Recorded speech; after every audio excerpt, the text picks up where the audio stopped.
this is Charlie Mato-Toyela with another How to Play and How to Make the Native American Flute series.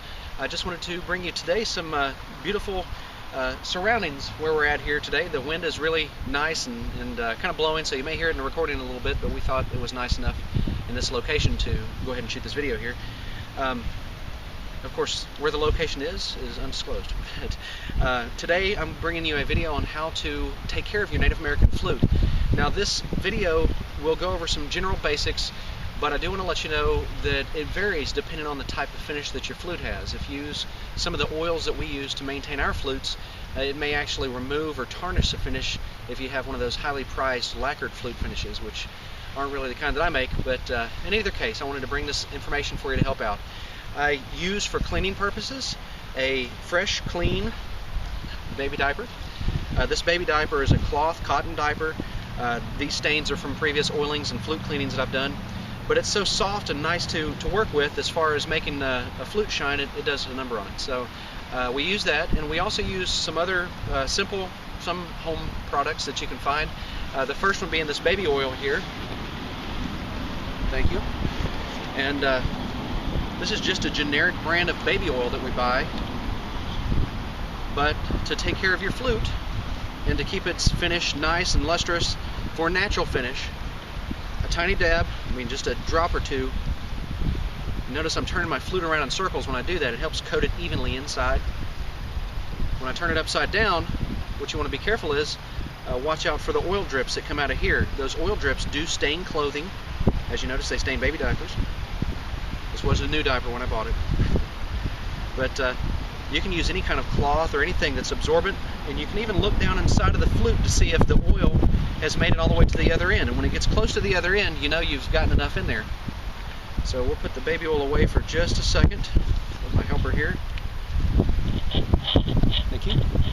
And for the rest of it, you turn the flute up like this, of course, where the holes are pointing down. The oil's going to start dripping out eventually, and you can use it to wipe the flute. Now, one other thing that we use, which you can buy on our website and also on eBay sometimes, we carry there. If you email us and you need some, let us know. This is our imitation bear fat, or bear wax as we call it. It's a creamy, it's got a beeswax base. Despite other flute makers who say they were the first ones to invent it or what have you, we've been making this stuff for about 15 or 20 years now. It's great. It's very simple to use. You just wipe a little bit of it on around the flute itself, and then you want to kind of pull it off, and you'll notice it pick up a little bit of a shine. But one other place that you want to go to here, and the wind is something else here, but is taking the block off of your track. Now, blocks do vary greatly in style and how they're designed and what they look like.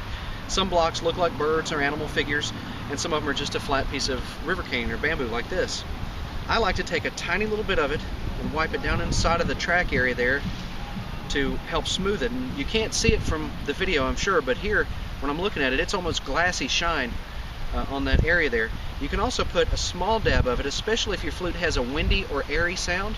You can put a little bit of it around where the block sits on the track, and this helps to make a nice gasket or like a air leak preventative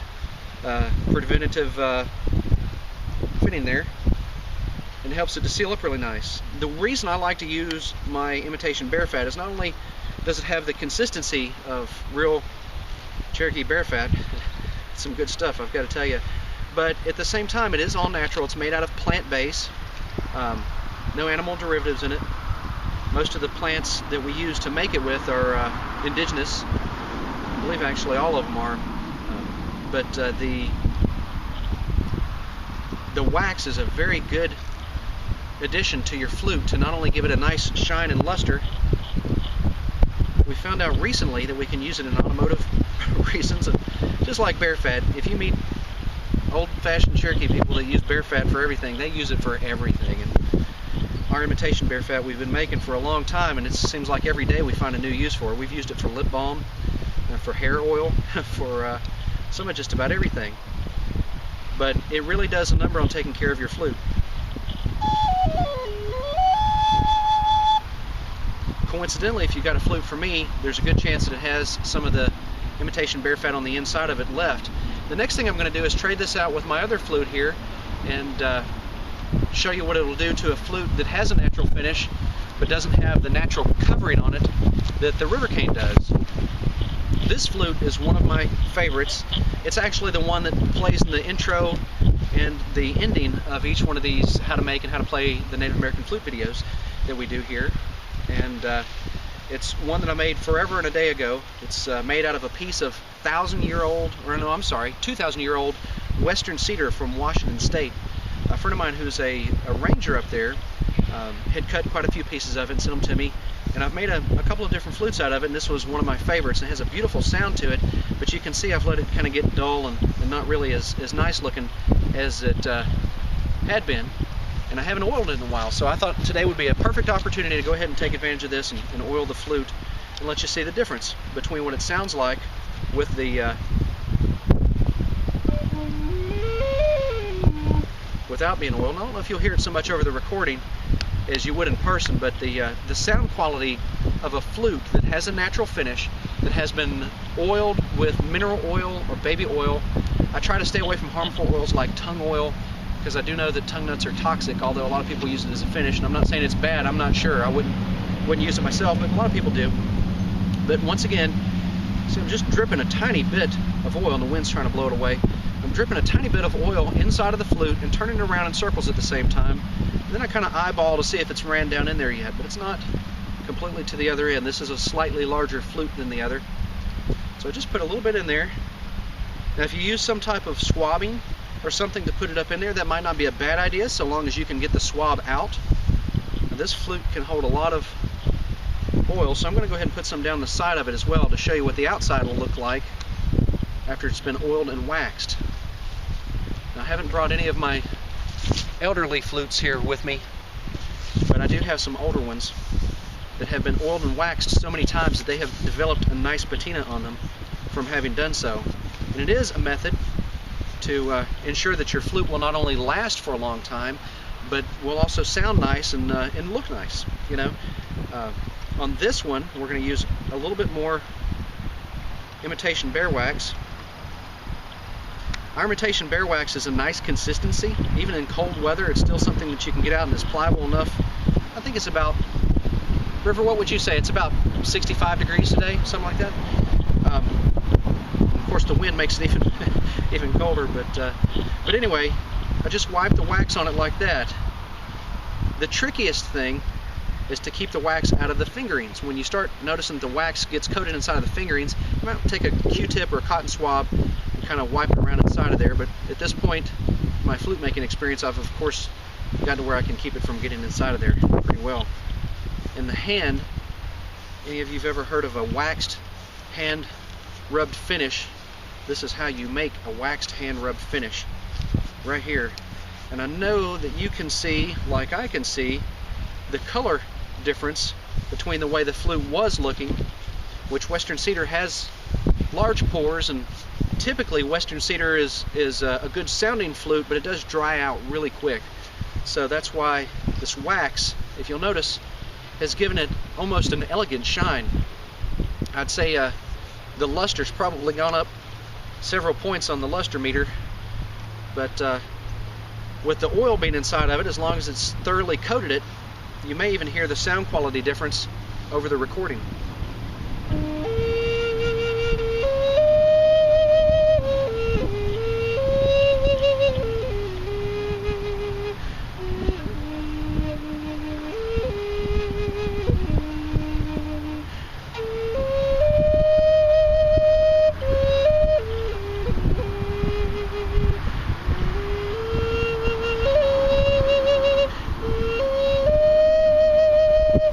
So anyway, not only does it protect your flute, and I'm not going to tell you that you have to buy my special wax. You can use just about anything. I would stay away from furniture polishes or anything that doesn't have a natural finish.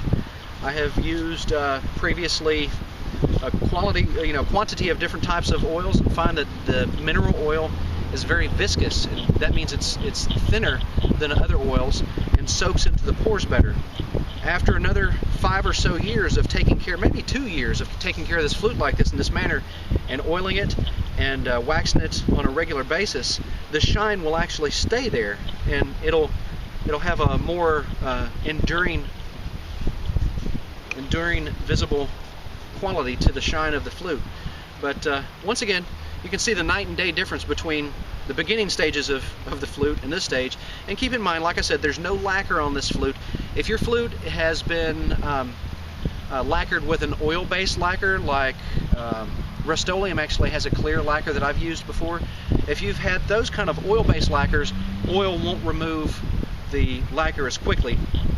But in any case, the oil is a very invasive type thing to add to your flute. So, you know, if you do it, just make sure that you're prepared that if it's a lacquered flute, the lacquer probably will come off.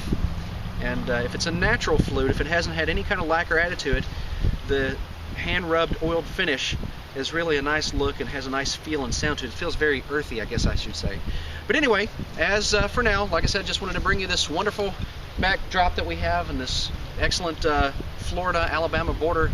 Oops, I almost gave it away, of where our location is for this video today, and give you a little bit more information about how to take care of your flute. And there, of course, will be more flute taking, flute making videos taking shape here very soon. And our very first how to make the Native American flute video, we're going to show you how to make a traditional Cherokee flute in just a few weeks. I haven't put a date on it just yet, but you'll notice that we will be talking about that in our upcoming video. So thanks again for visiting and watching our videos. If you're interested in our flutes that are available on our website, that's of course Blue Bear Flutes, Blue Bear Regalia, and bluebeararts.com. You can find bluebeararts.com is probably the quickest way to get to all of them.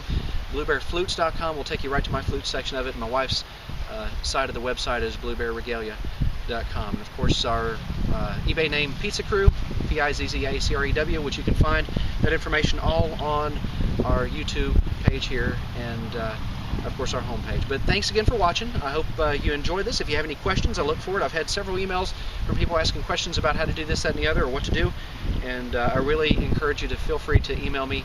If it takes me a little while to get back to you, it's probably because we're traveling. As you know, we haven't discussed it greatly, but that's what we do a lot, is travel. So take care. Once again, Charlie Mato-Toyela out. It's nice to see you, and I hope that you all had a great holiday weekend, if indeed it's still that time when you see this video. So take care, and once again, see you soon.